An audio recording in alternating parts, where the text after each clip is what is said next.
Bismillahirrahmanirrahim. Assalamualaikum warahmatullahi wabarakatuh. Pemirsa yang dirahmati Allah Azza wa Jalla, syukur kita haturkan kepada Allah Azza wa Jalla yang hingga hari ini kita masih diberikan kenikmatan yang begitu banyak, ya. Kenikmatan mata, kenikmatan tangan, kenikmatan hati, dan seterusnya, sehingga hari ini kita masih beribadah kepada Allah Azza wa Jalla. Namun perlu diingat bahwa setiap perintah ibadah dari Allah Azza wa Jalla itu tidak lepas dari hubungan manusia. Ada yang hubungannya hablum minallah dan ada yang hubungannya hablum minan nas. Dan hari ini kita akan membahas tentang hubungan manusia dengan manusia yang lain atau hubungan sosial. Insya Allah pada kesempatan ini kita akan membahas tentang hubungan manusia atau sesama manusia, yaitu hubungan sosial. Dalam agama disebut sebagai muamalah. Namun wabil khusus lagi kita membahas tentang muamalah mal, di mana hari ini masyarakat semakin gampang untuk belajar, tetapi semakin susah untuk mempraktekkan apa yang dia dapat dalam kajian-kajian ilmiah, kajian-kajian ilmu dari ustadz siapa saja. Untuk mempraktekannya begitu sulit. Namun kita tidak boleh putus asa atas hal itu. Di depan saya ada sebuah buku yang akan kita bahas setiap pekan, bersambung ya, berseri, yaitu Ensiklopedia Fikih Muamalah dalam pandangan 4 mazhab. Ya. Kenapa harus buku ini? Karena menyampaikan pandangan dari 4 imam yang terkenal, ya, Imam Abu Hanifah, ya, Imam Ahmad, Imam Syafi'i, Imam Malik. Semua hukum yang disampaikan dalam buku ini itu berdasarkan fatwa-fatwa dan literasi dari imam 4 mazhab. Dan ini sangat perlu, sangat penting agar kita tidak salah dalam mengambil keputusan, agar kita tidak salah dalam menyampaikan sebuah hukum, karena hukum ini berkenaan dengan boleh dan tidak atau halal dan haram, yang ujung-ujungnya kalau dia tidak masuk ke neraka berarti masuk ke surganya Allah Azza wa Jalla. Pemirsa yang dirahmati Allah Azza wa Jalla, kita akan mulai dalam bab ini di awal dari buku yang ditulis oleh beberapa syekh, ya. Di antaranya Profesor Dr. Abdullah bin Muhammad At-Tayyar, kemudian Profesor Dr. Abdullah bin Muhammad Al-Mutlaq, dan Dr. Muhammad bin Ibrahim Al-Musa. Buku ini cukup menarik dan beliau menyusun buku ini diawali dengan bab buyu atau jual beli. Maka sebelum kita masuk ke dalam bab yang lebih jauh lagi, di awal dari bab pertama beliau menjelaskan tentang bab jual beli, mendefinisikan buyu secara etimologi dan secara terminologi. Ya. Kalimat buyu dari segi tasrif berasal dari kata ba'ahu, dia menjualnya. Dalam kaidah ilmu bahasa Arab, perubahan kata, ya, dalam ilmu sorof, saya contohkan sebuah kalimat fa'ala fi'il madi, yaf'alu fi'il mudhari, dan dia bisa berubah sampai dengan fi'il makan, isi makan dan seterusnya. Fa'ala yaf'ulu fa'lan wa maf'alan fahuwa fa'ilun wa daka maf'ulun uf'ul lataf'ul maf'alun maf'alun mif'alun. Ini perubahan kata. Sehingga perubahan kata itu bisa merubah dari makna dan tujuan kata itu berubah. Dan arti dari ba'ahu, dia menjualnya. Masdarnya, tadi saya katakan fi'il madi, fi'il mudhari, masdar mim dan seterusnya. Perubahan kata. Masdarnya bai'atan dan mabi'an. Ya, isim maf'ulnya mabiyu atau mabi, sesuatu yang dijual. Ya. Al-biya'ah artinya komoditi, ya.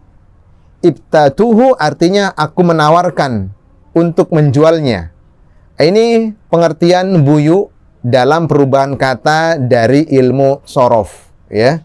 Jadi perubahan kata merubah arti dari hakikat kata tersebut. Itu pengertian secara etimologi atau secara bahasa.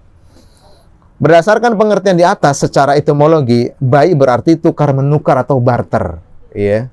Ini harus kita pahami sehingga dalam kehidupan sehari-hari kita bisa paham transaksi-transaksi yang kita kerjakan sehingga transaksi tersebut tidak melanggar aturan yang telah ditetapkan oleh Allah Azza wa Jalla. Syekh Muhammad As-Shalih Al-Utsaimin rahimahullah berpendapat bahwa definisi bai, ya, secara etimologis lebih umum daripada definisi secara terminologi. Ya, memang benar ya. Kalau pengertian jual beli dari segi bahasa etimologi dan dari segi istilah atau terminologi pasti beda. Biasanya kalau etimologi bahasa dia lebih sempit, tapi kalau sudah terminologi secara istilah dia lebih luas dan maknanya banyak, ya. Bila mengatakan definisi bait, ya, atau definisi bai secara etimologis adalah mengambil sesuatu dan memberi sesuatu meskipun dalam bentuk ariyah, sewa menyewa, ya.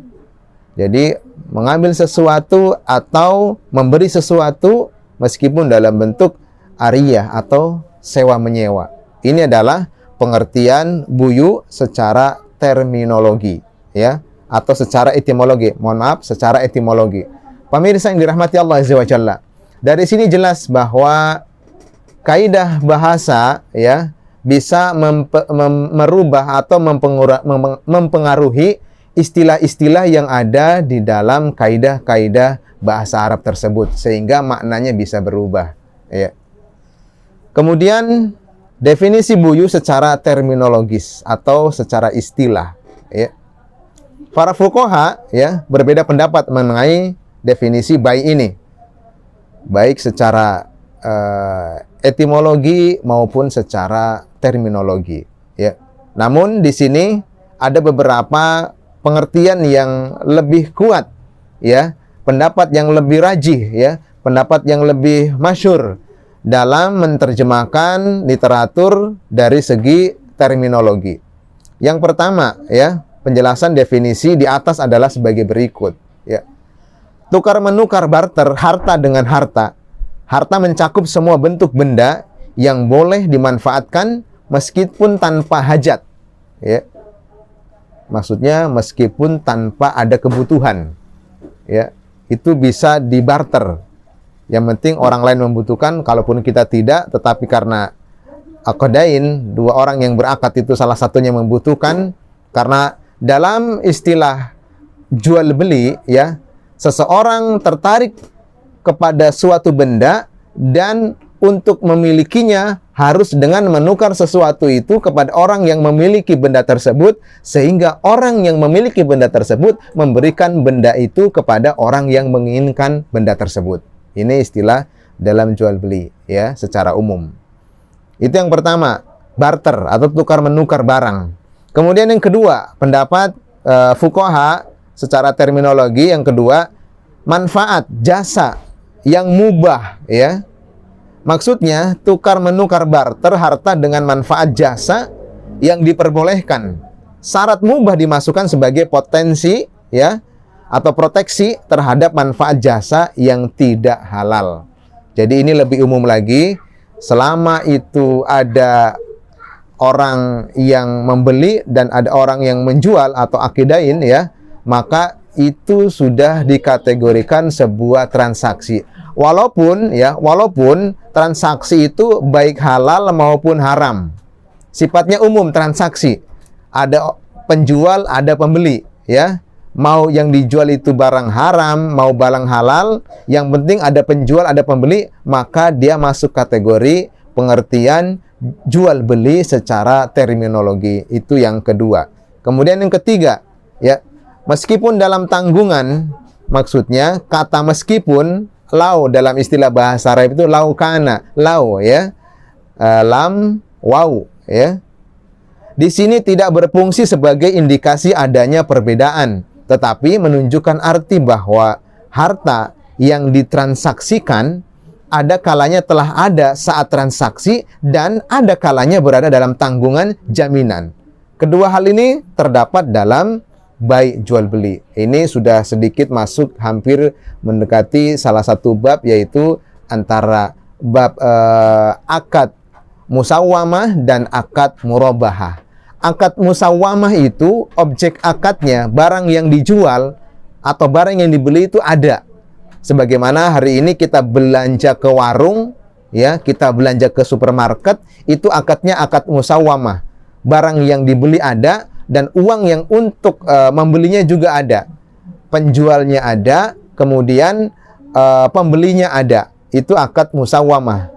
Nah, namun dalam pengertian definisi secara terminologi yang kedua, barang yang tertanggung, yang tidak ada saat itu, maka ini masuk ke kategori akad murabahah atau bai bitaksid.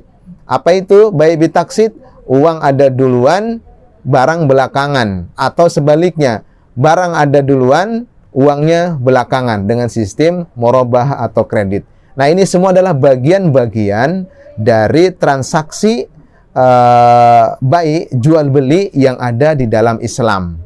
Makanya kita sangat perlu sekali, wajib sekali untuk belajar muamalah.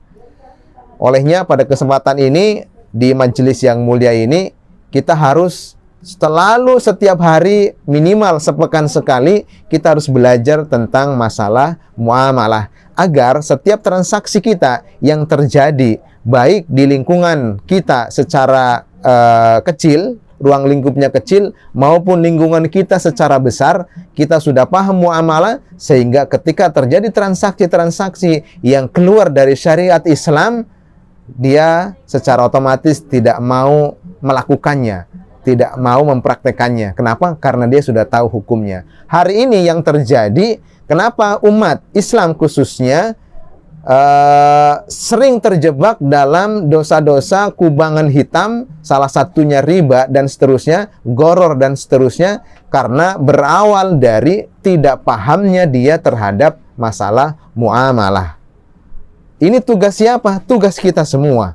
Bukan tugas ustadz saja, bukan tugas saya saja, bukan tugas Habib saja, bukan tugas kiai saja, tetapi tugas kita semua untuk belajar.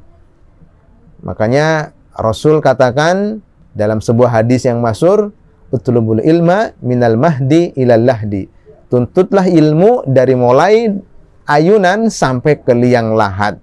Menandakan apa? Bahwa belajar menuntut ilmu itu tidak ada istirahatnya, tidak ada berhentinya. Dari mulai kita lahir sampai kita meninggal baru istirahat menuntut ilmu. Kalau hari ini, ya, kita masih hidup, masih diberikan kenikmatan yang luar biasa, rezeki kita masih lancar, harta kita masih ada, ya, kita masih bisa makan, masih sehat dan seterusnya. Kemudian kita tidak mau belajar, baik pelajaran-pelajaran umum maupun pelajaran-pelajaran agama, dalam hal ini adalah masalah muamalah, berarti kita orang-orang yang sombong di sisi Allah Azza wa Jalla. Dan orang-orang yang sombong, Allah lewat Rasulnya menyampaikan sebuah hadis, la yadkhulul jannah man kana fi qalbi misqala dzarratin minal kibr, ya, tidak akan masuk surga seseorang yang di dalam hatinya ada rasa sombong walaupun hanya sebiji